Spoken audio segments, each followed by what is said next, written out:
two Beagles that we're in love with. There's the old one, Augie, who's now a little old man, white in the face. And my husband gets him in the bed, pulls him up to him, and spoons him in the bed. And that old Beagle looks at me like,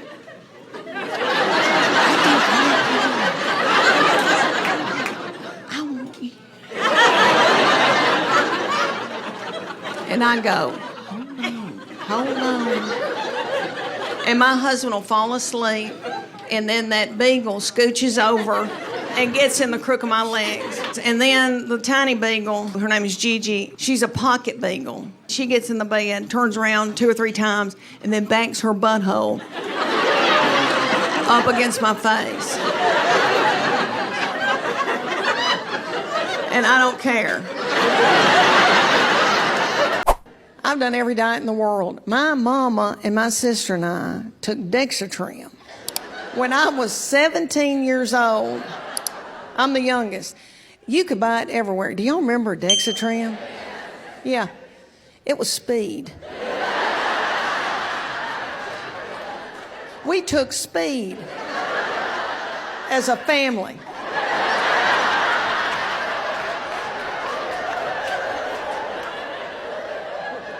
We would take Dexatrim and our heads would itch and we'd fight in the yard. Hi, how old are you? 6. 6? What do you want to be when you get big? The president. President of the United States. You can do it. You can do it, right? Put that in your head, right? Now, to be president, you got it in your head? Let me see. Do it again. Okay. It's in your brain now, right? You're going to be president someday. To be president, number one, you have to stay in school, right? You're going to go to college, right? You're going to study hard. What else do you want to do to be president? Help people. Help people.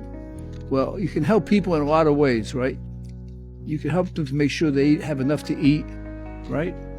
What else? Buy them food. Give them food, make sure they get fed. Make them warm. Okay. What else? Feed them. Feed the people, right? Make sure they're not hungry, make sure they get enough. Okay? Yeah, very good.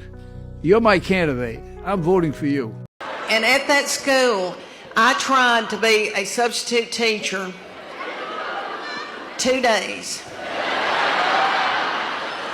And they were serious there. All the teachers had to wear pantyhose in South Texas. And I got out a pair of pantyhose and they asked me to substitute for a half a day for the 4-year-olds. And I went in, and I was so tickled, and I was going to make, I don't know, $7 that day. And those little children ran all over me, told me what to do. I was scared to death of them. I came into the office, and all my makeup was off, and the crotch of my pantyhose were down to my knees. My boy is 24 years old, and he is married. He got out of college. He met his college sweetheart his freshman year.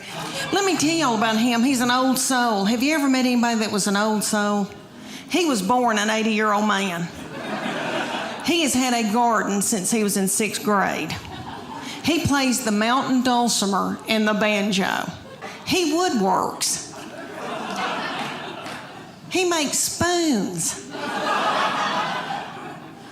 He makes spoons. I mean, he is so yummy. I see 2 girls here tonight. 2. Who, when I was in the 12th grade, I asked out to the prom.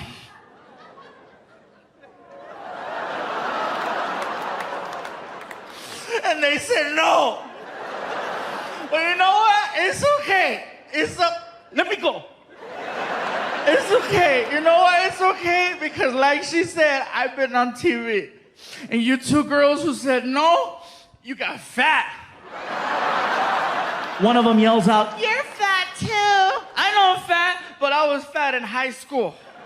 I kept my figure, why couldn't you?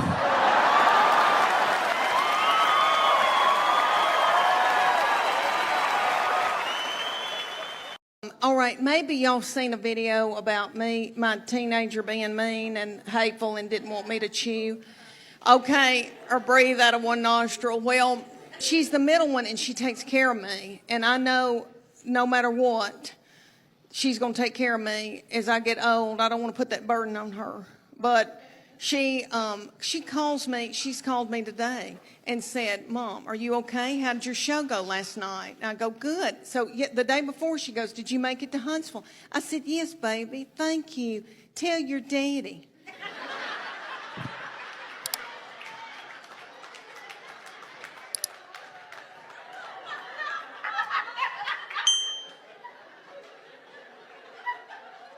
Curtis, he was so in love with me, honey. Stalked me, bought me presents, did all that. We will be married 29 years.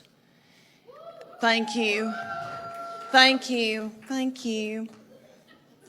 I truly believe that he would not pull me out of a burning vehicle.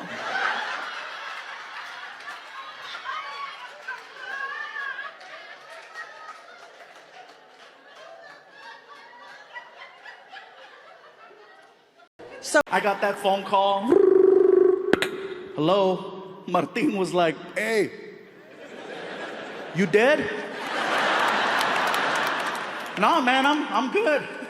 I figured you would have texted me. And I would have, because that's the kind of friend I am, you know? I even asked my son Frankie, I said, Frankie, did you hear I died? That's what they meant. I go, what do you mean that's what they meant? Well, my friends were asking if you were okay. I go, what'd you tell them? I hadn't seen you. So, well, apparently I died. Welcome back. Me and my husband in Hawaii on a company trip. I had bought a lavender miracle suit. Don't ever do that. This VHS tape was of us snorkeling. We both had been eating white flour and sugar, and our heads were this big, and we were white and gross, and I had the, and my husband had been taking Propecia, and had grown a patch of hair out right here. He's floating, and there's this one thing of hair doing, and then all of a sudden this lavender thing comes across the screen. I'm like, what is that? Is that a turtle? No, that was me. My middle child is 23 now, and she is a beauty, and she is smart and hateful. And everything I did made her so mad. She had a bunch of little girls always spending the night, and the little girl stayed a couple of nights, so I did her laundry, and all I said, Katie, you're so tiny, your little underwear looks like a slingshot. And my baby looked at me and went, when that little girl left, I came back in, I said, what's wrong with me saying that her little panties look like a slingshot? I wish somebody'd say my panties look like a slingshot. My panties look like a catapult. You know when they pull that big thing back, put a ball in it and fling it and kill a bunch of people with it? That's what my panties look like. Is she completely deaf? Yep. I can't hear anything. She can't hear anything? Ah! Is that f***ed up? Is that wrong? All right, don't sign this one. Don't sign. No, don't tell her not that you're not gonna sign it. No, don't read my lips. No. Bitch. She's deaf. She didn't hear shit. Hell yeah. Thank you so much. My husband's very quiet, very introverted. He doesn't like to chat. And so, you know, men only have so many words that they can use in a day. And he uses his up at work.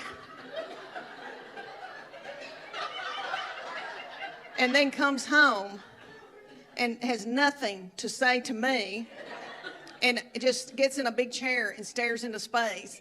And I need people. I need to talk, Curtis. So I stand in the kitchen and just talk to myself. And then we go to get in the bed, and of course then he knows me.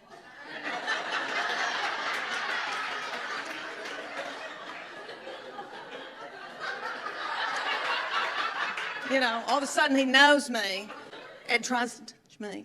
I'm like, I'm sorry, excuse me, do we know each other? Sometimes I use my voices for evil, man. I won't lie. If I don't have my way, like when I go to drive-thrus and they screw up my order, oh, I'm evil. I go back around and I start ordering, but I throw them off by doing this, right? They'll come on the speaker. I got a fantastic burger. How can I help you? And I'll do this. Hello, sir. Can I please have a double cheeseburger and order fries and a shake? Burger with all these order fries and a shake. Oh my God, yes. Thank you. Pull up to the window. And I pull up. Oh, they're not expecting me.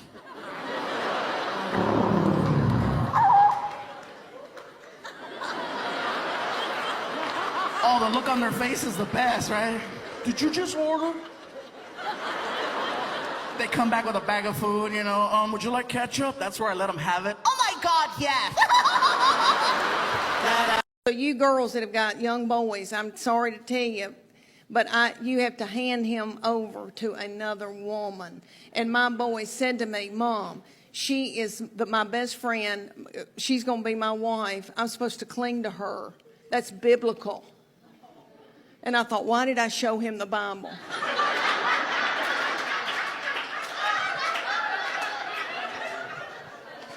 Who do you think's easier to raise, boys or girls? Just yell it out. Boys. My boy has been so easy. He was born an old man. Have you known anybody that was born an old soul? He was born an 80-year-old man. He's been very spiritually mature. I did not do it. My husband didn't do it. We're full of sin. So, when he was in high school, he had a little girlfriend, and he'd go to her house, and when he'd come home, he used to tell me everything. And he'd say, well, we've been sitting on the couch kissing. I said, baby, that's normal. Before you know it, you've got your arm around somebody and you've got your hand on her leg. Things can get out of control. You need to slow it down. And he looked at me like I was crazy. And he said, Mom, I've prayed about this. Nothing like that's going to happen. And I know he meant that. And all I could think of to myself was some of the nastiest things I ever did. Little bitty, walk in a room and go, what the H? Mr. Rasmussen, you are not the father. Miss Miller. I'm sorry. That's a lot of nerve considering the alternative is somebody that don't want nothing to do with you or your child. I'm sorry. That's a lot of nerve. You just showed me where your priorities were right there. I'm sorry. Because I held out hope. What you cheering? I'm a single mother with nobody that loves me or my child. What you cheering for? I'm not. No, you were. He is over here breaking down because he loves this child so much. I sit here day after day after day with women hoping a man would drive 16 miles to see their baby, much less 160 miles each way. And you have no compassion for not just him, but for Zaylee. She's 3 years old. Now, he's not just gonna be heartbroken. We gotta break this news to her. And y'all over here cheering like it's a sport. This is this baby's life. He really does not believe in fancy cars. He doesn't think anybody needs a nice car. My children drive old, beat-up cars, and what he does for me, he'll buy me a car about a year old, pay cash for it, and then make me drive it the rest of my life. I finally had to put my foot down because I was driving a 2009 white Honda Pilot, and they're wonderful cars, but if you don't know what that model looks like, it looks like I was delivering Lay's potato chips. I never felt pretty in it. It had over 239,000 miles on it when lights started flashing in it saying, get out, Leanne, get out.